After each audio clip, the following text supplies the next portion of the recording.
আসসালামু আলাইকুম রহমতুল্লাহ বারাকাতু। 2 বছর আগেও অনেকে মিছিল দিছে, বা 2 বছর পরে অনেকে মিছিল দিছে দিল্লি না ঢাকা, ঢাকা ঢাকা ঢাকা। কারণ তখন বাঙালির কাছে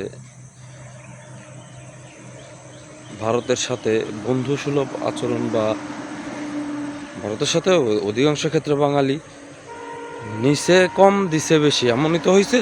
তো সেই সুবাদে আমাদের মনে হয়েছে যে আমরা বোধহয় স্বাধীনতার পরও দাসত্বগিরি করতেছি ভারতের। তাহলে এখন কথা হচ্ছে ভাই, তখন তো কিছুটা দাসত্বগিরি হয়েছে, কারণ ওরা যেটা বলছে সেটা ওরা সম্পূর্ণভাবে মানে না, কিন্তু আমাদের সম্পূর্ণটা করা লাগছে। কিন্তু এখন এই যে গণ অভ্যুত্থানের পরে কোনো নেতা বা দেশের কোনো গুরুজন বাদে, দেশের কোনো মুরব্বী বাদে, এই ছাত্রকে পাকনামিতে ডক্টর ইউনূস বাংলাদেশে আসলো, ডক্টর ইউনূসকে বাংলাদেশে আনলো। আনার পরে ডক্টর ইউনূস এই যে 2 বছর যেসব চুক্তি করে থুয়ে গেল, হ্যাঁ, এবং যেসব ঋণ করলো, এই সবের অনেক ক্ষয়ক্ষতি বা এইসবের দায়বদ্ধতা কার?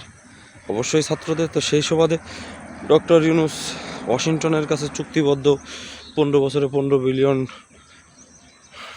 কৃষি পণ্য কিনবে। তাদের কোনো প্রতিদ্বন্দ্বী থাকতে পারবে না, তাদেরকেও কোনো কৈফিয়ত নাই। এবং আপনি বাংলাদেশ স্বাধীন দেশের তেল কিনবেন রাশিয়া বা বিভিন্ন দেশ থেকে, কিন্তু এখানে ওয়াশিংটনের অনুমতি লাগবে। এরকম আরও নানান জল্পনা কল্পনা আছে। তো এখন আপনি কেন মিছিল দেন না ঢাকা না ওয়াশিংটন? এখন আপনারা বলবেন ওয়াশিংটন ওয়াশিংটন ওয়াশিংটন, কারণ ওয়াশিংটনের থেকে তো নমিনেটেড দিয়ে আপনাদের মুরব্বীকে বসাইছিল, ডক্টর ইউনূস সাহেবকে। এখন কি বলবেন বলেন? এখন এই কৈফিয়তগুলোর এই দায়বদ্ধতা তো আপনাদের নেওয়া লাগবে। আমরা বাঙালি বোধাই, এই জন্য আপনাদেরকে ওইভাবে করতেছি না। তবে বাঙালি অনেক হারামি আছে, আপনাকে এইগুলার কৈফিয়ত দেওয়াই লাগবে। এখন আর আপনাকে পরাধীন মনে হয় না। আল্লাহ হাফেজ।